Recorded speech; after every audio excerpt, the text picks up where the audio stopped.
-1/-1 counters are cool, but what if every time you placed one, you either drew a card or pinged your opponents? That's exactly what Auntie Ool Cursewretch does best. And once those counters start stacking, your opponents will start cracking. Hey everyone, I'm Philharmonicon and welcome back to the channel. Today we're talking about the powerful new face commander from the Blight Curse precon.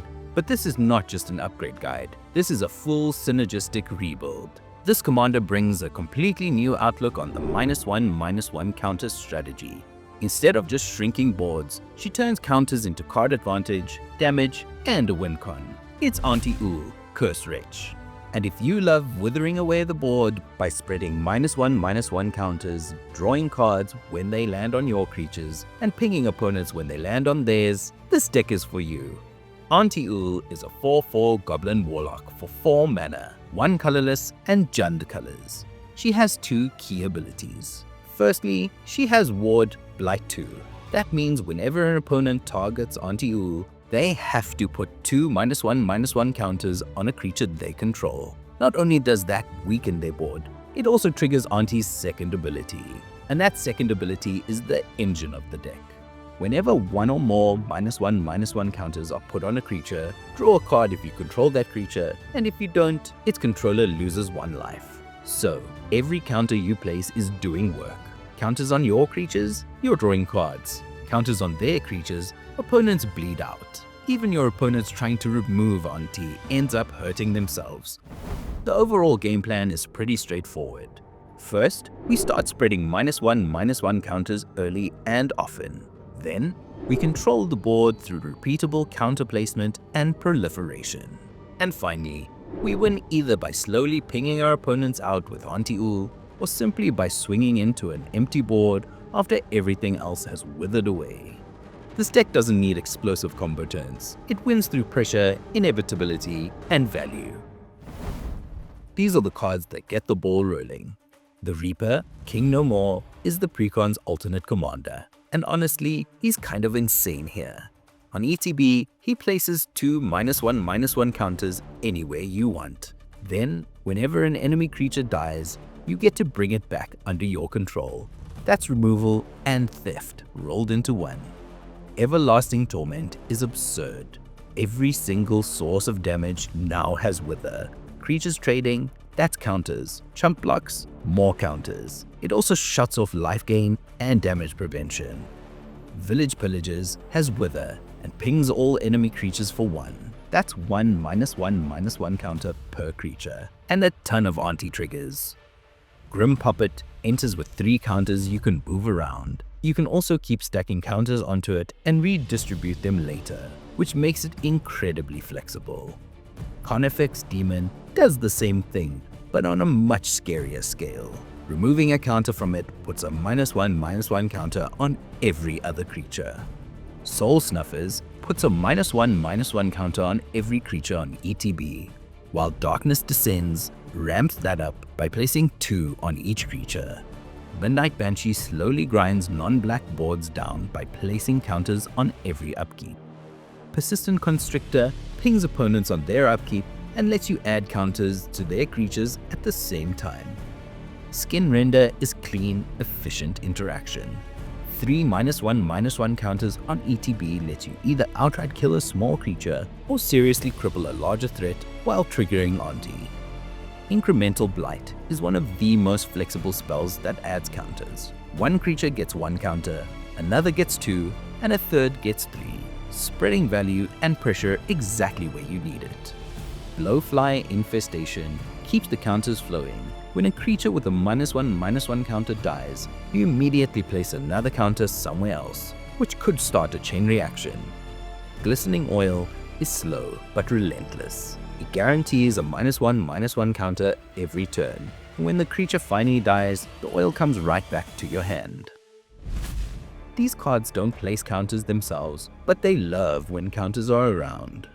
Necroskitter steals creatures that die with -1/-1 counters on them. Pair that with a Black Sun Zenith, and suddenly a board wipe becomes a mass theft spell. Obelisk Spider doubles up on Auntie's ping. Every counter becomes a life drain for all of your opponents. Tree of Perdition is the perfect scapegoat. Keep stacking counters on it, then swap its toughness with an opponent's life total and end someone out of nowhere. Aberrant Return. This card is all about stealing creatures, and Auntie turns the downside into card draw. Flourishing Defenses, Nest of Scarabs, and Hapatra, Vizier of Poisons, gives you bodies when counters are placed. Flourishing Defenses is especially strong because it triggers every single time a counter is placed. Persist lets you bring back one of your best creatures with a -1/-1 counter on it, and with Auntie Ool out, you even draw a card. Lasting Tarfire pings each opponent for 2 at the end of every end step, not just yours, if you've placed counters on a creature. Hookah's Covenant turns your own creatures dying with counters into recursion, letting you bring back key permanents. Coolwrath Knight negates opponents' blocking. If your opponent's creatures have counters on them, and they will, they simply can't block. Proliferation is how this deck snowballs. Vraska betrayals Sting, draws cards, and proliferates every turn, and her ultimate is a real alternate win con. Yawgmoth Thran Physician is completely wild here. Sacrificing a creature places a -1/-1 counter and draws a card, and his discard ability lets you proliferate on demand. Grim Affliction is clean and efficient. Add a counter, then proliferate. Evolution Sage turns land drops into board control, which is exactly where we want to be. Contagion Clasp gives you repeatable proliferation later in the game. Canker Bloom gives you choices. Remove an artifact, remove an enchantment, or proliferate if the board state calls for it. Card draw here is deeply synergistic. Sinister Nullback draws you cards naturally, and with Auntie out, its Blight ability draws a second card. The Scorpion God draws cards when creatures with counters die, and also helps spread more counters around. Massacre Girl, Known Killer, gives your creatures Wither, and draws cards when opposing creatures die with negative toughness. Generous Patron is incredible. Every counter you put on an opponent's creature draws you a card.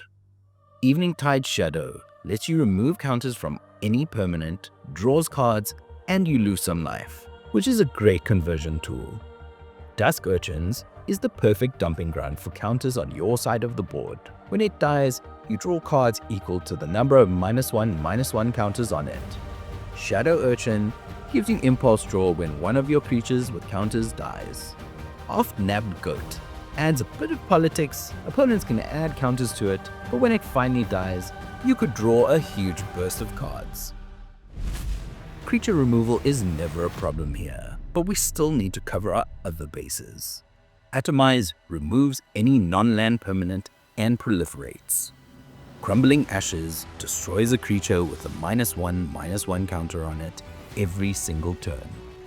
Wickerbow Elder enters with a -1/-1 counter, immediately triggering Auntie, and later you can remove counters to destroy an artifact or enchantment. Liliana, Death Wielder, is incredibly flexible. She places counters, destroys creatures that already have counters, and her ultimate brings back your entire graveyard. Assassin's Trophy and Beast Within answer any permanent at instant speed. Black Sun's Zenith is the nuclear option, wiping the board, drawing cards for your creatures, and pinging every opponent. Even the ramp is on theme. Channeler Initiate and Devoter Druid both love counters. Channeler removes counters to make mana, while Druid adds counters to make mana. Scuzzback Scourer makes treasure tokens just for doing what the deck already wants to do. Wickersmith's tool quietly becomes absurd over time by sacking itself to become a board of 2/2s. Dreadtiller ramps lands from your hand or the grave when creatures with counters die.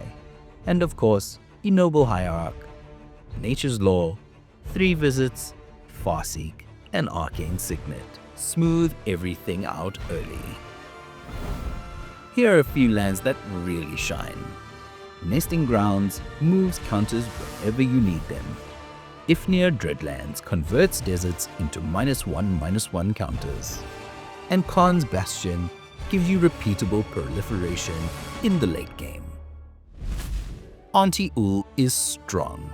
She draws cards, controls the board, and serves as the primary win condition just by existing. Realistically, she makes you the arch-enemy at the table, but that board ability goes a long way towards keeping her alive.